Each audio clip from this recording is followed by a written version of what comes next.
Hi guys, welcome back to my channel. So as you all, who has been following me may know, I already have a video about hair loss where I discuss different options that you can try to bring back hair. But I'm now starting to get a lot of questions in my comments where people are asking me, please tell us exactly what you did to bring your hair back. So I think what I'm going to do is change the title of that video a little bit to showcase that it's just to discuss options, and this video can be, exactly what I did to bring hair back. Perhaps I will call it part 1, this can be part 2, and as I learn more things about hair, maybe I'll do it as like a video series with multiple parts. So my hair loss journey. So I'll tell you exactly what happened. 2012 January, I noticed I had very, very curly hair, you guys. 2012 January, I noticed that my hair was getting straight. And I had beautiful skin always, but I was starting to get like acne right here and right here, okay? I had already been diagnosed with PCOS, and at that time I was like, oh, wait, I think my PCOS symptoms are getting worse. I need to do something to address it. I did some research. I saw that Yasmin, which is a high estrogen birth control with some type of an anti-androgen in it, I decided to take that birth control. So I decided to go to the doctor, decided to start birth control. My acne went away immediately. And on top of that, I had been dealing with acne for like years, since I was like 15. That also went away immediately. So at that point, I knew that it was definitely caused by high androgen or sensitivity to androgens. And I went about my merry way because now my, skin is beautiful again. However, I kept noticing that my hair is just getting straighter and straighter. Okay. Then 2013 January hit, and I remember looking at my bed and there was hair everywhere. It was like, what happened? It was almost like I shed lots of hair overnight. And at that point, I went into panic mode because I already knew that hair loss was a PCOS symptom. I could immediately tell, like, okay, this hair loss is being caused by PCOS. And I knew that the hair loss that's caused by PCOS, which is a progressive condition, and that there's no cure. Went into full panic mode. And at that point, I also realized when I thought my hair was getting straighter, I was actually probably losing hair and slowly shedding hair. And I think my hair texture was changing. But of course, I didn't realize that at the time. It was when I saw the hair loss, I realized, oh crap, this is what's going on. So if your hair texture is changing, ladies, be careful. It could be a sign that you're losing hair. So at that point, I decided to talk to my endocrinologist, and I told her, like, I need to do something about it. She said, well, I'll put you on 50 milligrams of Spiro in the morning and 50 milligrams of Spiro at night. So at this point, this is like 2013, February, March. I'm on this medication, and after about 8 weeks, I noticed that my hair loss kind of stopped, or so I thought. And then a month went by and I started shedding massively again. And you have to keep in mind, I was extremely emotional at this point. So I would just stop Spiro, go back on Spiro, stop Spiro, go back on Spiro. So a dermatologist mid-2013, he said use Rogaine. Tried Rogaine, would stop it, restart it. So that's another point I would like to make to you all. Whatever treatment you're doing, be consistent. Because the emotional effects of hair loss can cause you to be very irrational and start and stop medications continuously. And then I believe beginning of 2014, around January 2014, now I'm shedding and shedding. I'm still losing hair. I don't have a consistent treatment. beginning of 2014, I decided to go get a PRP treatment in Florida by a physician who is not a physician, he's a physician assistant, but also has a PhD. He has a practice, very, very good healthcare provider. I did a PRP treatment, and right after the PRP treatment, I stopped Rogaine and experienced a massive shed, right? And now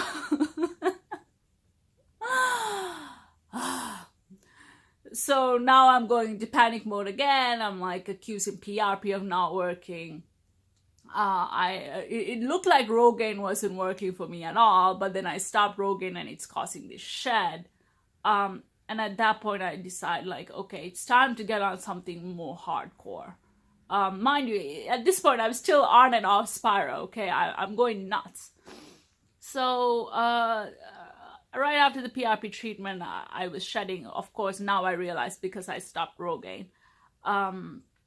I speak to a researcher in Poland who had published a research study saying that a woman who was on finasteride and minoxidil stopped responding after 6 months.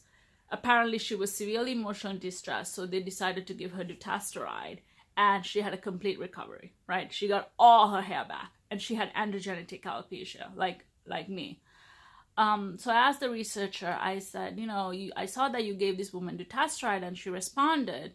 What dosage do you recommend? And she said 0.5 milligrams. So I decided to call my dermatologist and I'm like, hey, can you give me dutasteride 0.5 milligrams? It's been 1.5 years of this crap and I'm not responding to anything. Mind you, I was being inconsistent, but I didn't add that part. So the dermatologist says, okay, you got to come see me for an appointment. We'll talk about it. I go see the dermatologist 2014 June. He looks at my hair and he says, your hair looks pretty full, but I can tell there's thinning everywhere still. I'll put you on dutasteride. So I go home that day. I start dutasteride, 0.5 milligrams, spironolactone. I talk to my endocrinologist. I up it to 200 milligrams. I start minoxidil, and I start laser hair therapy, where I buy a laser helmet from this guy called Over Macho Grande. Google him. He makes laser helmets. I would say therapeutic quality laser helmets for a fairly reasonable price.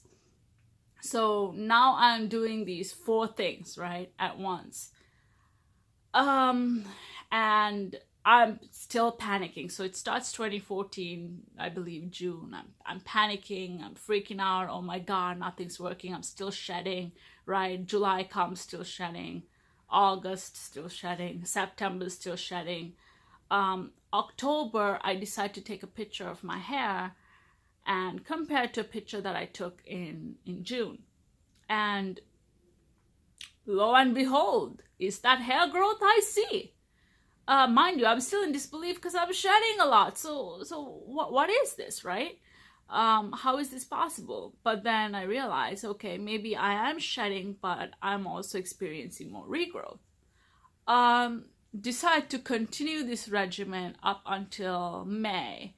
I take another picture, more regrowth, right? At this point, I notice that shedding is not happening to me at all. I mean, around the 2015 May mark, I was barely shedding. I was maybe shedding 5 hairs in the shower, which I mean, I don't think even normal women shed that little. So at that point, I kind of start thinking, I'm like, this minoxidil, what it was doing is it was starting to bring hair like all over my face. I didn't like the idea of being on so many different medications. So what I decide to do is I decide to drop minoxidil and spiral completely from my regimen. And my hair stays the exact same. I don't experience a shed. I don't experience any hair loss, any hair thinning. My hair over the next couple of years and even up until now has actually stayed the same, or I would even say gotten better over time, which to me shows that I really probably didn't need to be on Spiro, and I didn't need to be on minoxidil. That dutasteride was doing all the heavy lifting and keeping my hair there. And I also want to say, ever since I started my birth control Yasmin in 2013, I still take it to this day, and I kind of credit it for curbing my acne issues, which I didn't let continue for too long. So exactly what has worked for me, and also I want to say the laser helmet, I was also inconsistent with that. I mean, I used it for like a good year and a half, and then I stopped, and then I would remember, I would go back. So the moral of the story is, what worked for me is dutasteride. Okay, that is what is continuing to keep my hair, even if I dropped all the other medications. I take 0.5 milligrams of dutasteride. That's what works. I also take some natural supplements. I'm inconsistent with those. There's a video on it. You can go look at it.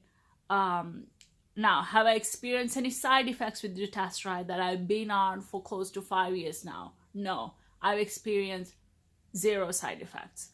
It doesn't give me emotional problems. It doesn't, it's almost like I don't even realize that I'm taking this medication. You know, it's been God sent to me.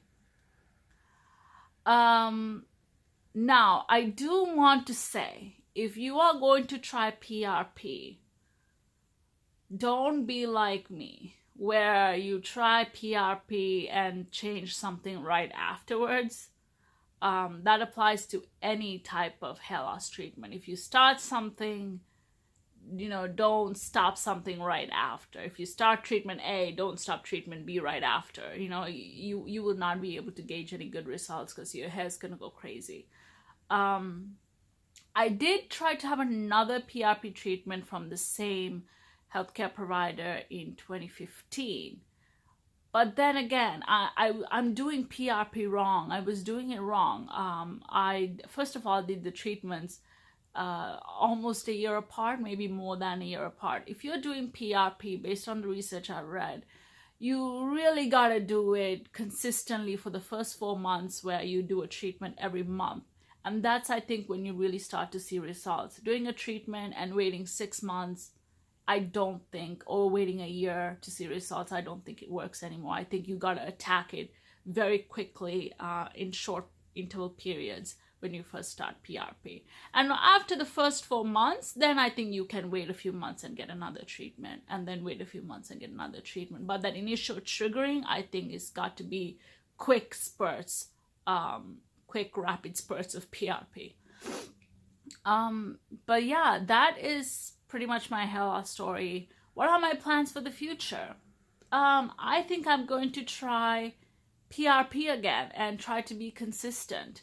I don't have the emotional impact. I'm not affected emotionally by hair loss like I used to be. So I think that I'm much more level-headed now when it comes to dealing with hair loss. I freak out much less. So if I'm going to do something like PRP, I think that now I have the emotional maturity to be more consistent with it. And I'm also more financially secure to follow through with a PRP more often. I hope that answers all your questions. I'm sure I'm not addressing everything in this video, so please feel free to comment below. And if you guys have any questions, please check the comments first, because I'm extremely responsive and I answer almost all the questions that you guys ask. So please check the comments first, and if you don't see the answer in there, then please feel free to, comment and ask me any questions that you have. So yeah, take care and look forward to hearing from you. Bye-bye.